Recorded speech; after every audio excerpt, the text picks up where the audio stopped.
Hello.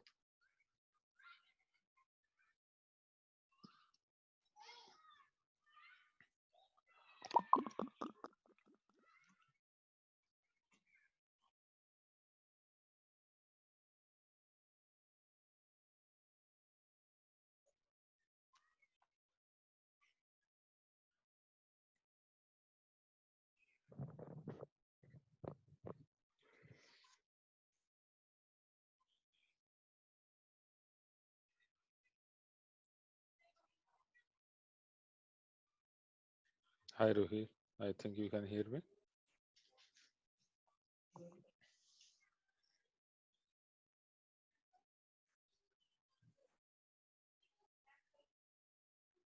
Hello. Yeah. Hi, Okay. Bhumik. Hi, Sarank. Let's give it a start then. So until yesterday, we looked into heat map, and we were looking into something which is a change that we did into the data structure, or let's say the type of the column which species is. So what we did is from somewhere we imported this sklearn.preprocessing kind of a module where there is a function called label encoder, and then we are doing a fit transform on this column called species, and then we are simply converting that categorical variable into numeric one. So yesterday when we were closing the call, I think I got a message or a chat from Rohi. So let me just go back to that chat and try to answer what that question was. I believe the question was related to the fact that which kind of features are applicable in this case, or what kind of features can we really convert. So the answer to that actually, Rohi, is that we can use label encoding and one hot encoding in practically any of the features. So it doesn't matter what is the purpose of that feature, because later on when we do machine learning we will come to know that there are let's say predictor variables, so let's say, which are feature variables, and there will be target variables, right? So there will be variables or columns which are called independent variables, and there are variables which are called the dependent variables. So it really doesn't matter on which one we are trying to use. It is just a form of standardization. It's a value standardization. So we saw the effect of standardization when we took the covariance and converted it into the correlation factor, right? We divided it by sigma x and sigma y, where we were finding the correlation factor of x and y, so that we divided by the sigma value and then we are getting rid of the scale, right? So that's what we are doing.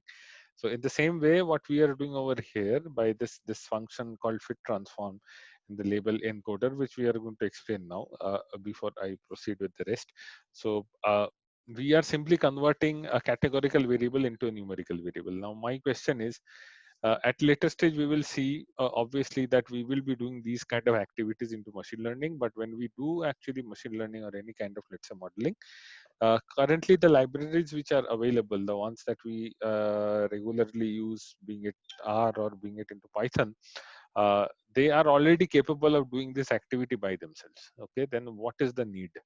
Okay, what is the need of telling explicitly a driver or helping a driver wear the seat belt if I already know that the driver is equivocally trained that the moment he or she enters the car, he or she is going to put down the seat belt, is only to save the driver's time. Because if you let the driver wear the seat belt, and to do that he or she is going to take 2 seconds or 3 seconds, then that driver is losing 3 seconds of time to start the car or to drive the car or to reach the destination. That's all, right? So if we are simply converting things into mathematical or into numerical kind of a notation so that mathematical activities can be done quicker, right? We are already doing this kind of activities also known as pre-processing.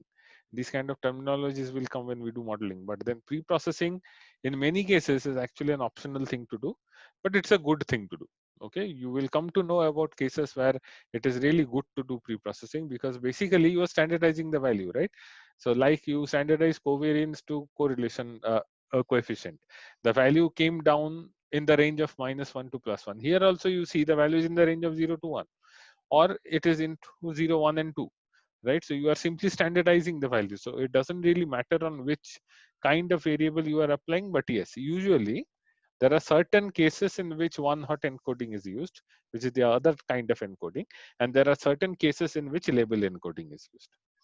Okay, so when we go through those use cases, but as of now, we will explain what are these two types of encoding. That's fine. But when we go through those kind of use cases, those kind of questions, then we will be discussing why we are going to use, let's say, one hot encoding as opposed to label encoding, or let's say the ulta. So maybe if we are going to use label encoding and not one hot encoding, we will explain that, right? But as of now, let's try to explain this. I hope the question was clear, right? So you can do encoding in any variable, irrespective of whether it is a feature variable or a target variable or an independent or a dependent variable. We will be defining these terms, right? But then, uh, because I thought you may already be aware what these terminologies are, so just to clarify, you can do that. But you just have to remember what you're trying to do here. You are encoding a categorical value into a numerical value. That's it, right? Now, after we did this, I think yesterday we ran out of time, right? So we imported the library, we created an object of label encoder, we used this fit transform, and then we looked into the data. We could clearly see it has converted the data into 0, 1, and 2. Now we were surprised to know what it is doing. So I would like to print the entire data once. Okay, obviously it is not printing all the things, but you can clearly see what is happening here.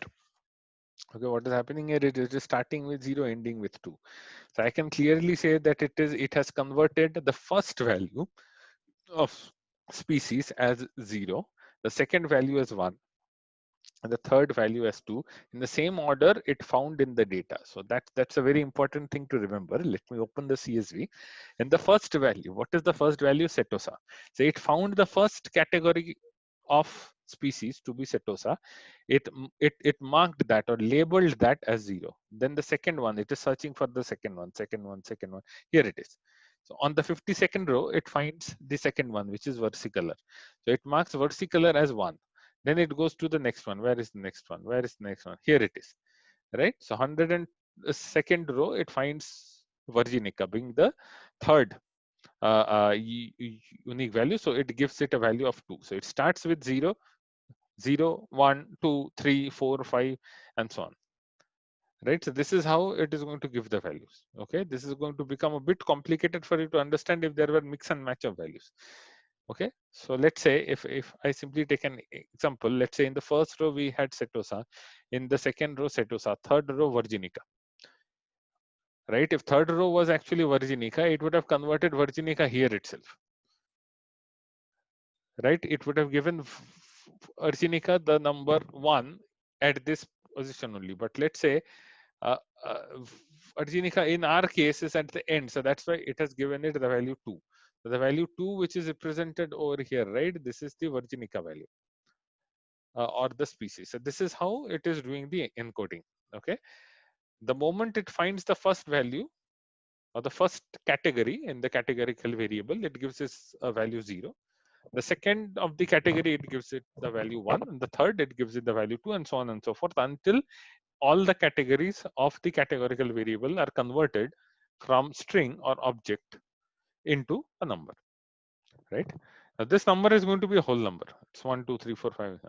Now you can clearly understand what is going to be the problem in this case. If let's say you have a categorical variable with let's say 20 categories, then how many numbers are going to be created? 0 to 19. Okay, 0, 1, 2, 3 until 19, right? Now imagine the other fields in that data set is not in this range. Okay, so label encoding is also creating a range for you, 0 to 19. In this case, what is the range that we have created for ourselves? 0 to 2, right? It is uniquely identified, but it is still a number, right? You can do something like this, iris.describe. If you do an iris.describe now, you see earlier species was not there. If you look at the data, if you look at the output of describe function earlier, I'll just go back for a moment. I'll go back to the top of the output. Here you see on line number 7, we executed iris.describe earlier. There it was only considering 4 values. Now you see what it is doing.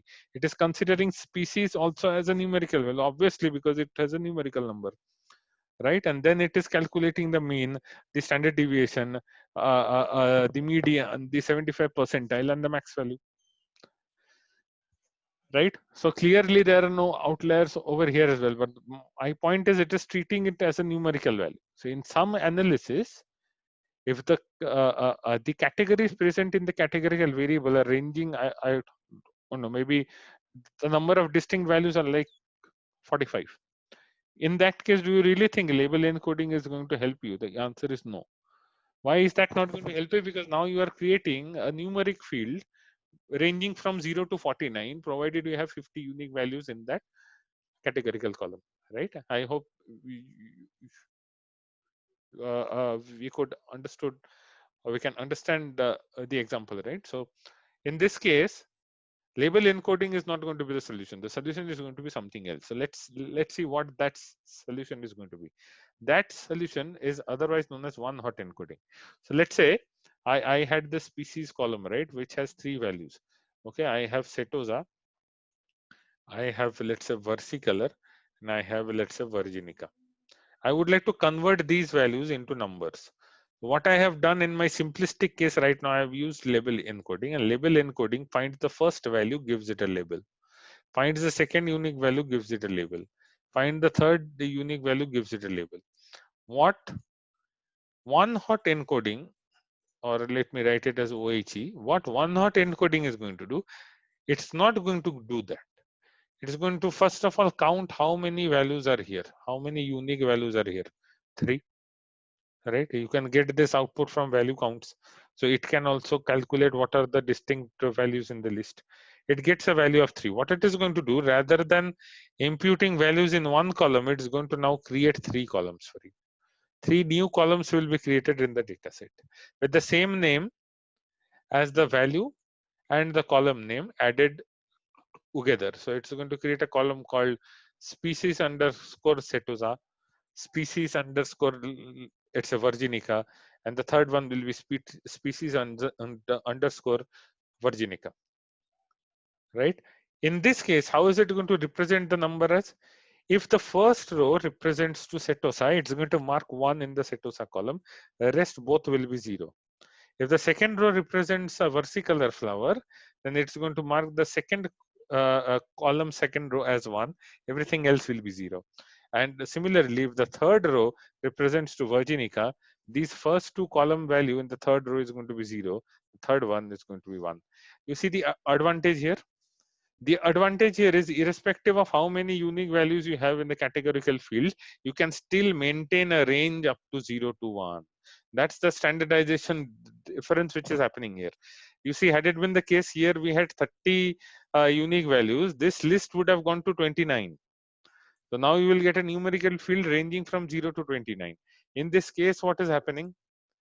Let that be 29, let that be 290. I don't care. You convert that categorical variable into a numerical variable using one-hot encoding. You are simply going to get that many columns, but the values will always range between 0 to 1. The standardization is very good when it comes to increased number of distinct values in a categorical variable. In which case, we will use one-hot encoding. We will look at examples later on. This is not the right use case to look into it, obviously, because in species column, we have how many values? 3 values. I can live with label encoder in this case. Quite easily, I can live with label encoder. Right? Look at the other values, the mean, the average value, or the standard deviation which we have, and the maximum value. You look at the maximum value. You look at the maximum value here. Look at the max value here. Look at the max value here. And look at the mean value. So this is the range, right? This is the range. This is the range. You have quite a good range in place. So my newly created numerical variable out of the categorical variable is not out of bounds of these ranges. It is not like I've created a variable which is having a range like this, right?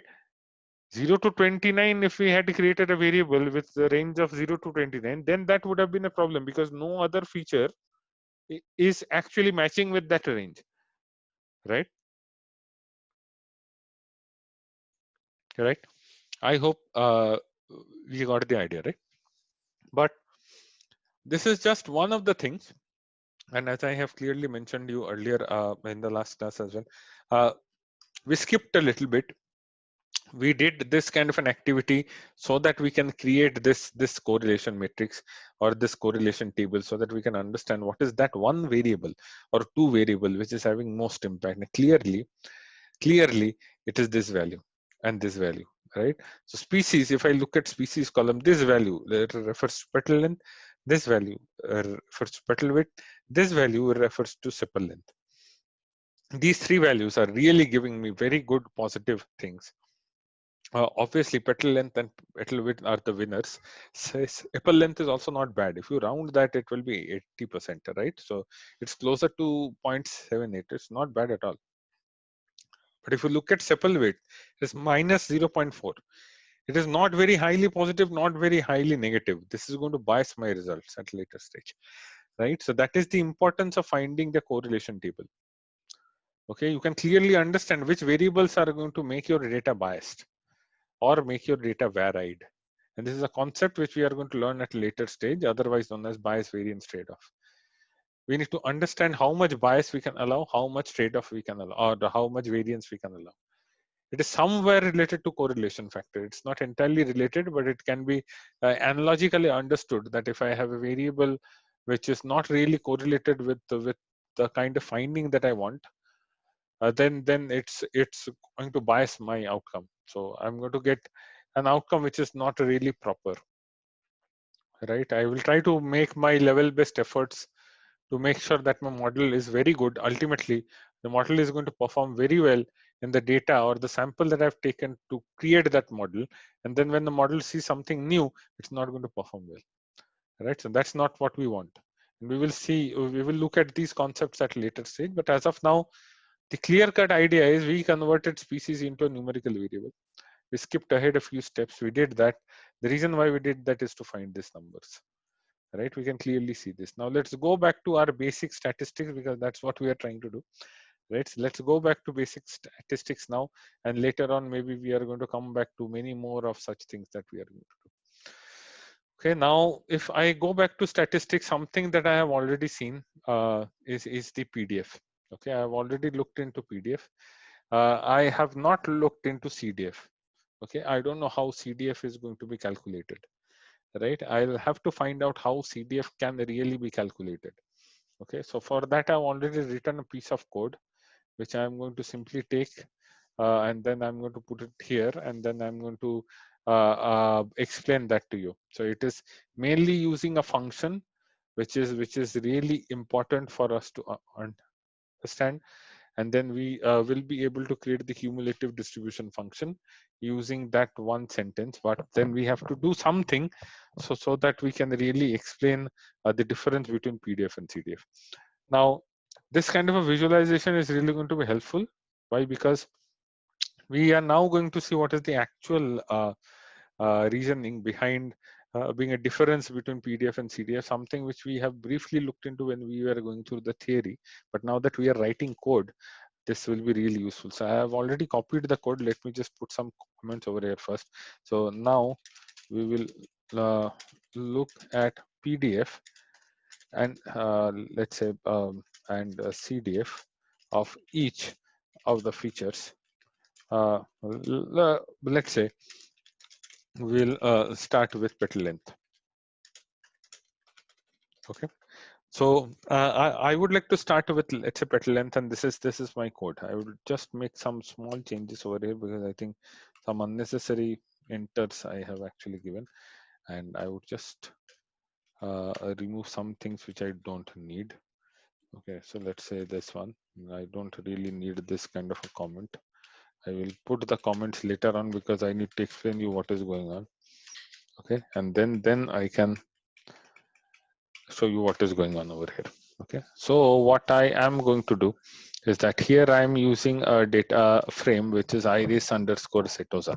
Now, iris underscore setosa is something that I have created out of my own. So this is something which I've created in some other notebook. So maybe I'll have to create this first over here. So iris setosa is basically, I would like to create let's say a data frame, something which I have tried already earlier. It's simply iris data frame where my species value is equal to setosa. Okay, if I take this and I simply run the code, it's not going to work, obviously, because I have to do something like this, right? We already know how to use conditional operators to create a data frame, right? So I believe this is going to work, but let me just do one thing. Let me just uh, create a new cell and let me try this first so that I can be 100% sure. And then we are going to use that. I think I made some mistake. Okay, key error false. Very good. Iris data set. Fine. Let's see where the problem is. Okay, let me hide this. Let me hide this. Let me just put this over here. Let me see what is the problem. Iris species is equal to Setosa. Oh, very good. Obviously, I've changed the data, right? So I think Iris species. Oh, yes, I've got the mistake now. I think now this should be solved. I'll put this back, go to home, and I should have a data set which only has the Setosa flowers, right? Because I've encoded it to 0. I forgot. So now I can take this up and I can simply put it over there. So let me just delete this cell. I don't need it anymore. And I'm just going to, just going to delete this and then I'm going to put it over here. Okay, so firstly, I am creating a data set or a data frame only for Setosa flower. Okay, I'm just trying to simplify the thing so that I can take only one flower and do the analysis, and then I'm going to take the rest of the flowers and do the analysis and so on. Now, what am I doing in the second part? This is where I'm using NP. Now, NP is my NumPy library. So let me just quickly check if I have imported NumPy as NP. The answer is yes. I did that on the first day only. So I'm using NP, which is my NumPy library, and I'm using a function called histogram, where I'm actually passing this new data set that I've created and the variable len, so that I can create a histogram, the 10 bins, and density is equal to true. This part is actually optional. You can simply ignore this. You will come to know what this thing is actually doing. I am not plotting anything over here. This is not a visualization. It's simply creating or you can say it is executing a function called np.histogram, which results two values. Okay, it results into two values. It results into the counts and the number of ages which the bins are going to create. So what I mean by that is, let's say you have a histogram like this. Okay, if you have, let's say, bins of 10 bins, okay, how many edges are created? Why do I need the edges? Is because I have to join them to create the PDF, right? So that's why I'm trying to take them. Okay, so using this function, I'm actually doing that. So I'm specifically getting the count, okay, of values and the bin edges so that I can create the PDF later. Okay, so that's what I'm doing. Then what I'm doing, I am simply calculate the PDF using count divided by sum of counts. Okay, this is the probability density function formula. If you go back to the basics, if you go back to the formula of PDF itself, this is the most basic way in which you can print the PDF or you can create the PDF. This is the probability density function because it is looking at the density of counts over all the counts. Okay, that's exactly what we are trying to do. You can print this. This is not really a step which we require, but if you want, we can do that. So let's say, let me just hide all the other code because, okay, let me just hide all the other code and let's just try to execute this. Okay, let's try to execute this and then let me just reorganize and put it over here and let me delete this. So if I print this, what is happening over here is bin ages is where it is giving me the absolute values, and then bin ages are going to be the edge of the bins that I have created. Okay, where the bins are actually converging into the next bin. right? So that's the first thing. The second thing is the PDF that I've calculated out of counts and sum of counts. If you want to print, you can also print the counts and you will get what these counts are, right? So count is basically what is the specific count of each and every occurrence. Okay, that's all we are doing. Okay, so there are values, or there are values of it's at the petal length, which is part of the value. Okay, petal length has some values in the iris etosa data frame, and we are simply creating a histogram using the numpy function, and then we are trying to find out how many such unique values are existing, basis which we are trying to find out the PDF, right? So that's exactly what we are trying to do.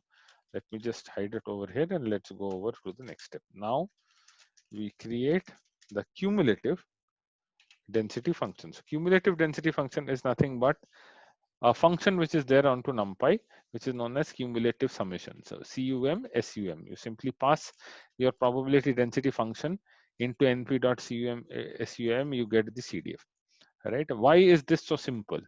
Why is there not there anything else which is really required to find this out? Because we have already seen this earlier, right? If I have, oh no, this was not really required. So let's say if I have a PDF which is something like this, what is going to be the CDF? The CDF is going to be cumulative summation of the PDF, right? So it is going to look something like this. So this part is going to be the CDF. And CDF, what it is doing, it is simply adding up for each and every value of PDF, it is adding up the value of the y-axis. Okay, it is simply adding up the value of the probability density function which is there on the y-axis as opposed to the actual value of x which is there on the x-axis, and hence it is creating a line which is something like this. So this is like a cumulative line, and this is like the actual line created out of this formula, right, which we have used here. So we used a formula to take the counts, and then we are also taking the sum of all counts. Then we can find out the PDF, right? We can find out each and every value which should be here over, and then we can map the x values with those PDF, and we get a graph which is a smoothened graph like this. If I convert this PDF by taking a cumulative sum of each and every point that created this PDF, then I get a CDF. That's it, right? But it is so simple to be said. Let's try to visualize this, and then we should be able to understand how it is actually seen in real life. So here we visualize the PDF and CDF, right? Okay. So what we are doing over here is as simple as this. We are taking the plot function. PLT is what? To matplotlib. And from here, we are taking the plot function and we are trying to pass in this bin ages kind of thing. Okay, so bin ages is something that I'm actually passing, and bin ages is from where I'm only passing the first of the elements, and then in the second field I'm passing the PDF. What this does is something like this. If you see this, this is going to be my PDF now, right? Why is this going to be my PDF? Let's try to unhash this. Let's unhash this and let's try to understand what is going on over here. So this is the second output which I have. This one is the PDF. So let me just do one thing. Bin ages is this, and PDF probability density function is this. Okay, so if I print this now, this is what I get. So I am taking what? Bin ages 1 colon, right? So I'm simply taking the first set of the values. So what I'm actually taking can be explained over here as well. Let's say if I'm going to take the value here and then I say the bin or I can say interesting bin age value. Okay, if I take that, so you see what I'm actually getting. I'm actually getting the values which is beyond the first value, right? So I'm getting all the values which is beyond the first value, because the first value in any bin ages will always be 1, because that's from where it starts. So I don't need that 1. I don't have to edge that with the x-axis and y-axis intersection. So that's why I'm simply getting rid of this one, and then I'm taking everything else out of 1 from there. So the first value is represented by what? Because this is a list of values, right? So the first element is going to start as equal to 0. So I want to start from 1 and go until the end of the list. So that is why I'm saying 1 colon, right? So irrespective of the length of the list, I'll go from here and I'll end until here. All right. So that's exactly what we are doing. And then we are plotting it against the PDF. Okay, that's exactly what we are doing. We are plotting it against the PDF, and this is how the graph looks like. Okay, so this is what the PDF is. So I don't need this. So I can simply hide this, but I will keep this interesting bin edge value because we need to look at the CDF as well, right? So now I'm using the same thing to plot the CDF. So let's see how that one goes. Okay, CDF is going to be a cumulative plot, which is something like this. You see, the orange line is representing the CDF, which is like every time PDF is increasing, CDF is like taking the summation of whatever exact value of PDF was there at that point in time, basis the y-axis, which is the PDF value, and it is increasing. So obviously, because we have PDF or the probability value on the y-axis, it's obviously going to range between 0 and 1, as you can see over here. Right. So this is how a CDF looks like. Right, this is how a CDF is going to look like, and this is what is the meaning of a CDF. Okay, now interesting thing over here is if I look at the CDF at one go, okay, or what I mean by one go is that I'm looking at the CDF of an individual variable. If I look at the CDF of an individual variable, is that really going to make much sense? The answer is no. Right, why is that not going to make much sense? Why is that not going to make much sense? Is because I'm not doing any comparison here. I have simply taken what a data set which is consisting of the Setosa species. I'm simply specifying a very minute fraction, in this case 1/3 of the data set. Then I'm trying to find out the PDF and the CDF. I can clearly see there is a probability density function looking somewhat like normal. It is not a normal thing. And a CDF which is like cumulatively increasing looks like a logistic function. We will to some extent we have covered logistic function when we were looking at the probability related things, right? Later on we will be covering this function more as well. So it is tending from a value of 0 going over and meeting a value of 1. So that's called a logistic function, which is represented by the logarithm of the numbers. So it looks like a logistic function, right? But we can only analyze up to this much if we do this. What if we could really analyze something more? What if we could try and compare the PDF and CDF? Okay, let's imagine the situation where we could actually uh, compared, right? Compared the values of PDF and CDF for each and every color. Okay, if we are going to do that, then that will be really very interesting, right? So why not I take this piece of code and then I come over here and I say, let's now compare the PDF and CDF basis the petal length, okay, for all the species, all the 3 types of species of the flower. Okay, you will come to know why I'm doing this is because this is really going to make things interesting. That's all my plan is to do this. But now I have 3 types of flower to take. So I'll take 1, I'll do 2, and I'll do 3. I have 3 types of flowers. I have pasted this code 3 times. Right, so this is the first time I have pasted the code. Let me just put kind of boundary because then I will be able to understand from where one code starts and where it ends, right? So I'll just take this over here, and then this is the second section, and this is the third section. So what I'm simply going to do, the first section talks about Setosa. I'm not going to do anything over here. The second section, I'm going to say versicolor. Okay, what was the second value? I believe it was a versicolor only, right? Yes. So the second value I am taking versicolor and I'm going to say 1. Okay, and then I'm going to take this and put it over here. Simple copy paste activity that I'm doing. Nothing more, nothing less. Then I have the third kind of flower, which is Virginica. Virginica, sorry. And then here the species value should be equal to 2 because that's what we have, right? So 0 and 1 is gone. Third one is going to be 2. So I'll take Iris Virginica from here and put it over here. Now, this plt.show will plot all the functions at once. Okay, let's see the magic. Okay, see what it is doing. It has plotted all the three values at once, right? This is exactly or somewhat close to what I needed to do. Somewhat close to what I actually needed to do. This is somewhat close, right? So this is what I can do to now actually compare what is the PDF and CDF of each and every value. And if I try to compare that, I will be getting a very good kind of a comparative study.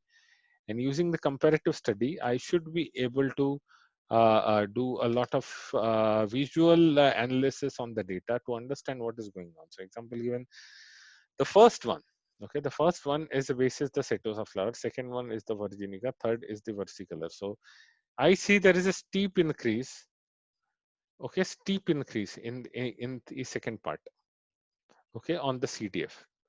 Okay, this means something.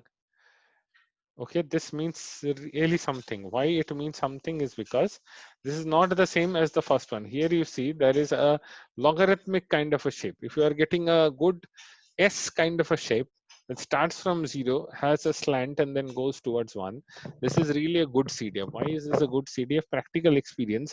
You have some way to determine the value of the petal length where you have the maximum probability of this flower to be a setosa flower. That is the representation of this line. So let's say you have a logarithmic line which is something like this. Okay, it starts with 0, goes to some extent and goes to 1. I can clearly say that I can have a hypothetical line over here. Okay, some kind of a hypothetical line I can draw. Anything which is on this point is not going to be a setosa. Anything which is on the other side of the point is definitely going to be a setosa basis this axis on top of which I have created this log function. Then this log function is called an ideal logistic function or an ideal logistic graph. Okay, because it is an ideal graph, the slant is very, very good. It's not a very good drawing over here, but an usual logistic graph will have a very, very good slant. And because of that kind of a structure, you can somehow virtually create a probabilistic model, which in this case is going to be the straight line, where you can simply divide two areas and you can with very good, let's say 95% confidence, if that is what your confidence interval is, with very good confidence interval, you can say anything falling on that side is definitely a setosa. And anything falling on this side is definitely not a setosa. So that's the case when it comes to this. This axis is what? This is the petal length. And this diagram refers to what? Setosa. Okay, for setosa, I see that kind of a problem. Okay, or I see that kind of a setup. What happens if I come to virginica? The second one is what? Virginica, right? No, the third one is the virginica. Second one is the versicolor. So in case of versicolor, this yellow line is just like a straight line. So petal length may not be a good indicator or a good way to differentiate between which flower is actually going to be a versicolor flower or which flower is not going to be a versicolor flower. Why? Because this is not following any proper logarithmic structure. In this case, I cannot really divide the line. This is just like a straight line. This is like predicting the stock market, right? This line quite looks like you are trying to, predict the relationship between height and weight. Some examples that we have already seen earlier. So maybe you have some numerical variable on the x-axis basis which you want to know what is the increase on the y-axis.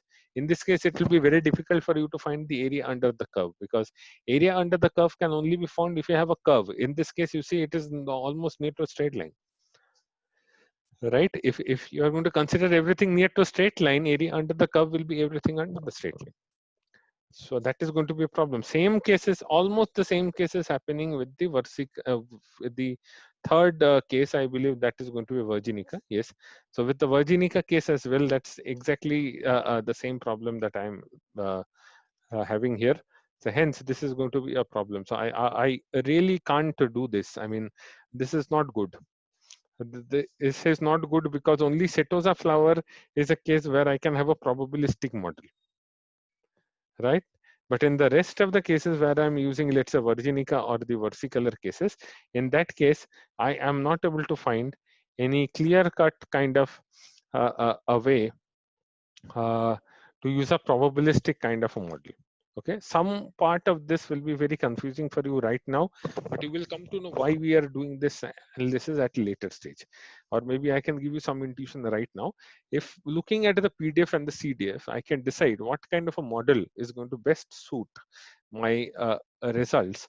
Then when I go into the modeling phase, it will be easier for me, because already by doing the exploratory data analysis of statistics and the probabilistic areas, I've already come to a conclusion what my data is, how it looks like, how it is structured, and so on. Right? Hence, it becomes easy at a later stage to pick the right kind of modeling technique. I simply apply that and I get the best results. Right? I think I'll have to stop the presentation now. We are ahead of time. So maybe we are going to continue tomorrow. Thank you for your time. Thanks all. Thanks, Vivek. Thank Thank you. you.